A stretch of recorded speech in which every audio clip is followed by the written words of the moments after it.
কোরআন বিজয় করা লাগবে, কোরআন কায়েম করা লাগবে, প্রতিষ্ঠিত করা লাগবে। কথা শোনার পরে যদি কারো কাছে রাজনীতি মনে হয়, এটাই রাজনীতি।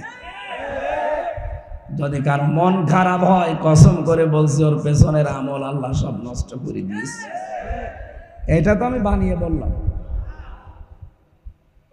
সূরা মুহাম্মদ 9 নম্বর আয়াত, যালিকা বিআন্নাহুম কারিহু মা আনজালাল্লাহু ফাআহবাতা আমালাহুম। আল্লাহ কোরআনে যা নাযিল করেছেন মানে না এমন না।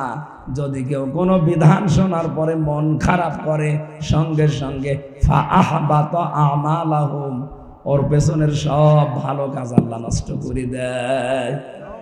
এই আয়াত অনুযায়ী আমি এই চোখ দিয়ে দেখতে পাচ্ছি বাংলাদেশের 100 জনের 85 জন মানুষের আমল নষ্ট হয়ে গেছে।